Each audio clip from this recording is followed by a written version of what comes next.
கவிஞர் வாலி சரக்கடித்த பின் எழுதிய ஒரு மெகா ஹிட் பாடல் என்ற ஒரு சுவாரஸ்யமான தகவலை பத்தி தான் இந்த பதிவுல நாம பார்க்க போறோம்.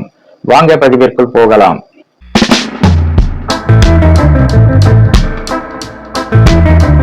பாடலாசிரியர் வாலி குடிபோதையில் எழுதிய பாடல் ஒன்று பட்டி தொட்டி எங்கும் ஹிட்டானதோடு ரசிகர்களால் காலம் கடந்து கொண்டாடப்பட்டு வருகிறது.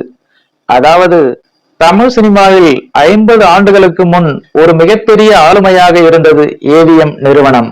ஏவிஎம் நிறுவனம் தயாரிக்கும் படங்கள் என்றாலே அதற்கு எப்போதும் தனி மவுசு இருக்கும். ஏவிஎம் நிறுவனத்தின் படங்களில் பணியாற்ற வாய்ப்பு வந்தால் அனைவரும் உடனே ஓகே சொல்லி விடுவார்களாம். அந்த அளவுக்கு அந்த நிறுவனத்தை ஒரு தனி பிராண்டாக கட்டமைத்த பெருமை ஏவி மெய்யப்ப செட்டியாரையே சேரும். அவர்தான் ஏவிஎம் நிறுவனத்தின் அசூர வளர்ச்சிக்கு வித்திட்டவர். இந்த ஏவிஎம் நிறுவனத்தில் பணியாற்ற வேண்டும் என்பது கவிஞர் வாலிக்கும் ஆரம்ப காலகட்டத்தில் எட்டா கனியாகவே இருந்திருக்கிறது. கவிஞர் வாலி அவர்கள் எம்ஜிஆர் போன்ற உச்ச நட்சத்திரங்களுக்கு பாடல் எழுதி கவிஞர் கண்ணதாசனுக்கு டப் கொடுக்கும் பாடலாசிரியராக வலம் வந்த போதிலும் அவர் சினிமாவில் அறிமுகமான முதல் 5 ஆண்டுகள் அவருக்கு ஏவிஎம் நிறுவனத்தின் படங்கள் ஒன்றில் கூட பாடல் எழுத வாய்ப்புகள் வழங்கப்படாமல் இருந்து வந்திருக்கிறது.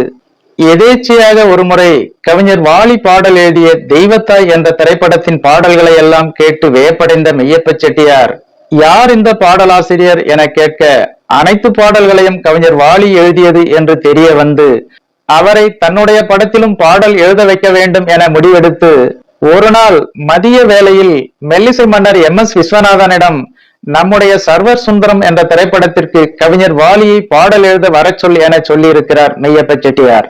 இதனால் அன்று காலை வரை MS விஸ்வநாதனின் ஸ்டுடியோவில் பாடல் எழுதிய கவிஞர் வாலி மதியம் ஏவிஎம் படம் என்றதும் அப்போ நமக்கு பாடல் எழுத வேண்டிய வேலை இருக்காது என சொல்லிவிட்டு வீட்டிற்கு சென்று மது அருந்த தொடங்கினாராம் கவிஞர் வாலி. கவிஞர் வாலி மது அறிந்துவிட்டு புல் போதையில் இருக்கும்போது மெய்யப்ப செட்டியார் பாடல் எழுத அழைத்த விஷயம் கவிஞர் வாலியின் காதுக்கு சென்றிருக்கிறது. அதுவும் அந்த பாடல் உடனே வேண்டும் என்று மெய்யப்ப செட்டியார் கவிஞர் வாலிக்காக காத்திருந்தாராம். இதனால் செய்வதறியாது திகைத்து போன கவிஞர் வாலி வேறு வழியின்றி குடிபோதையிலேயே குளித்துவிட்டு ஆடையை மாற்றிக்கொண்டு ரெக்கார்டிங் ஸ்டுடியோவுக்கு சென்றிருக்கிறார். அப்போது கவிஞர் வாலியிடம் அந்த பாடலுக்கான சிச்சுவேஷனை சொல்ல சொல்ல குடிபோதையிலேயே அவர் எழுதிய பாடல்தான் அவளுக்கென்ன அழகிய முகம் என்ற பாடல். நடிகர் நாகேஷ் நடித்த சர்வர் சுந்தரம் என்ற திரைப்படத்தில் இடம்பெற்ற இந்த பாடலை கவிஞர் வாலி குடிபோதையில் எழுதினார் என்று சொன்னால் யாருமே நம்ப மாட்டார்கள். அந்த அளவுக்கு அர்த்தமுள்ள வரிகளால் நிரம்பி இருக்கும் அந்த பாடல். கவிஞர் வாலி எழுதிய அந்த பாடல் இன்றளவும் மக்கள் மனதில் நீங்கா இடம் பிடித்திருக்கிறது என்பது குறிப்பிடத்தக்கது. ஓகே ஃப்ரெண்ட்ஸ், மேலும் இது போன்ற பல சுவாரஸ்யமான தகவல்களை பற்றி தெரிந்து கொள்ள நம்முடைய சேனலுக்கு உடனே ஒரு லைக் போட்டு சப்ஸ்கிரைப் பண்ணி சப்போர்ட் பண்ணுங்க. நன்றி, வணக்கம்.